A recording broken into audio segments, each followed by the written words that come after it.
Good morning, everybody. We're live again from the Pantano de Amadorio, which is the reservoir of Amadorio. I remember the name today.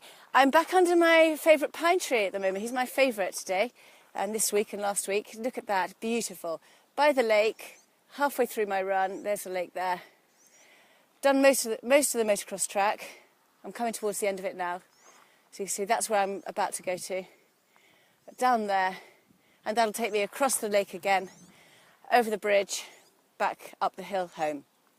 So I've been thinking a lot today about movement. I've been listening to a podcast, one of the many podcasts that I'm listening to every day, actually, because they're so good and there's so many of them. They're podcasts for chiropractors, podcasts for lay people, and you just got to get out there and look for them. So they've been talking a lot today about the 5 pillars of health, which is something that we look for and talk about a lot in our practice. The 5 pillars of health, which is exercise, nutrition, a state of mind, movement, spinal hygiene. And today they've been talking about movement. And as I was moving, running, I think it's a good subject to talk about, because a lot of people have been asking me recently what I've been up to, what I've been doing, because I've lost a lot of weight and I've got really fit and healthy. And basically I've just been following my own advice, which I have been doing for a few years. But, you know, things get in the way and stresses happen, and then I start eating a lot more, and I get stressful. I don't want to go out, and so it's something that you just have to force yourself to do. And there are a lot of people who've been asking me about my running. And they say to me, I've never run, I can't run, I'm not a runner. I never used to be a runner. I've never been a runner. All my life, I hated the cross-country at school, as so many of my friends would testament to. It's not something I've ever done. I walk. I can walk for miles in the city. I can walk for miles out in the country. I love to take someone else's dog and go for walks. But I've never been a runner. But it's something that I fell into, literally. Out walking one day, I just started jogging. And that's how it happened. But if you're not at that stage, see, movement is so important for the body. It's so important for the neurology.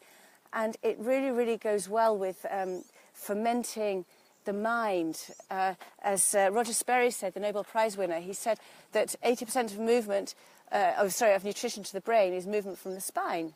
And that's where chiropractic comes in.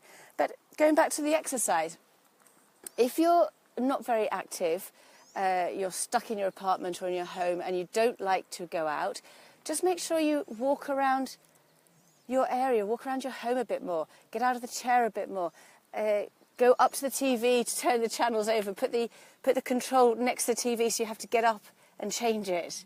Simple things just to get you moving, okay? Listening to the podcast, they were talking about exercise bikes. Well, I know my mum does her exercise bike every morning, and it does her wonders. I'm sure she won't mind me saying this, but she was having breathing problems a few years ago, and she was going to the specialist, and he couldn't really find anything wrong, and we kept saying, walk. And she was saying, I can't walk to the end of the car park, I get out of breath. And we said, well, that's because you're not walking. So eventually, now she's finally using an exercise bike, walking up to the end of the car park. She can breathe so much better, normally, in fact. And she goes out walking down the beach in Benidorm. So sometimes we just keep saying to ourselves negatively, we can't do it, we can't do it, we can't do it. When that's really, we need just to change the chip and start doing it. Just start. Even if you only walk 10 paces, just do it. It's so important. And they were talking on the podcast, and I found it very interesting. They were saying about how people who are more active think clearer. The research is showing it.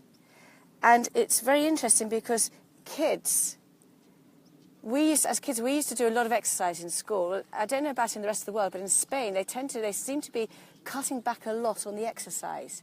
And kids are becoming more sedentary in school. They're not getting out there. They're becoming antisocial. And it's really noticeable in the last 2 generations.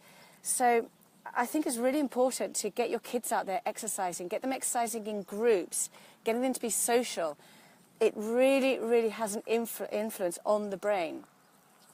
Get chiropractic care because, as I said earlier, 80% of the nutrition to the brain comes from movement of the spine.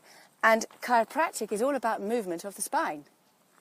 That's what we do as chiropractors. We're having an influence on the brain and the response of the brain with the body. And so it really, really is important to get your chiropractic care, get moving, and the rest will follow. I see we've got some chiropractors on here. Hi, Violetta from England as well. So it's really nice to see you guys. Erin, Louise. I hope you agree with me. You like what I'm saying. It's all about chiropractic, isn't it? Chiropractic, exercise, nutrition, positive mental attitude, to get positive about getting out there, saying you can do it. Just take one step at a time, one day at a time. Today's a better day than yesterday. Just get out there, get some fresh air. The summer is coming and it's just beautiful out here. The birds have been singing all morning since 6 o'clock and you just got to get out. I'm going to give you one more shot of that tree and where I've been and where I'm going. So I'm going to leave you now to have your breakfast wherever you are in the world, and I'll speak to you on Thursday. Take care. Stay connected. Bye.